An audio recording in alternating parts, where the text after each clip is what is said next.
നിലമ്പൂർ മണ്ഡലത്തിലെ ഉപതെരഞ്ഞെടുപ്പുമായി ബന്ധപ്പെട്ട് മണ്ഡലത്തിലെ അംഗീകൃത രാഷ്ട്രീയ പാർട്ടി അംഗങ്ങളുടെ യോഗം സംഘടിപ്പിച്ചു. ജില്ലാ ഇലക്ഷൻ ഓഫീസറായ ജില്ലാ കളക്ടർ വി.ആർ. വിനോദിന്റെ അധ്യക്ഷതയിലാണ് യോഗം കൂടിയത്.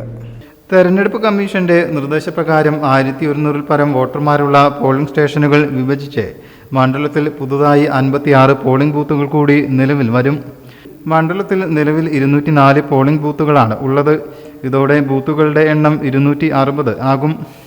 വോട്ടിംഗ് സുഗമമായി നടത്താനും നീണ്ട വരി ഇല്ലാതാക്കാനും വേണ്ടിയാണ് സ്ഥലം മാറ്റാതെ പുതിയ പോളിംഗ് ബൂത്തുകൾ സ്ഥാപിക്കുന്നത്.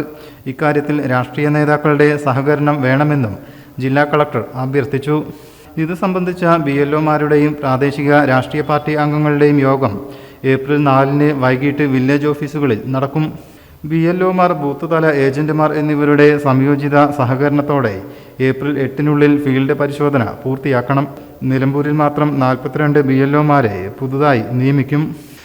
നിലമ്പൂർ നിയോജക മണ്ഡലത്തിന്റെ electoral registration officer P. Suresh, election deputy collector PM. Saneera, വിവിധ പാർട്ടികളെ പ്രതിനിധീകരിച്ച് Ismail Moothedam, E. Padmakshan, Ajeesh Edalath, P. Muhammad Ali, T. Raveendran, CH. Noushad, Kadampuzha Mohan, Biju M. Samuel തുടങ്ങിയവർ യോഗത്തിൽ സംബന്ധിച്ചു.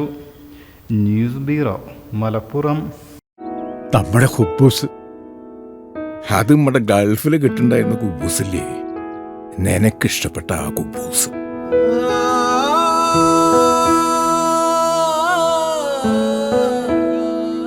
പ്രവാസികൾക്ക് മാത്രല്ല, ഇപ്പൊ നാട്ടിലെല്ലാവർക്കും അൽദാൻ കുബൂസ് മാത്രം മതി. അൽദാൻ കുബൂസ് ഇപ്പൊ ന്യൂ ജനറേഷന്റെ ഇഷ്ട കുബുവല്ലേ.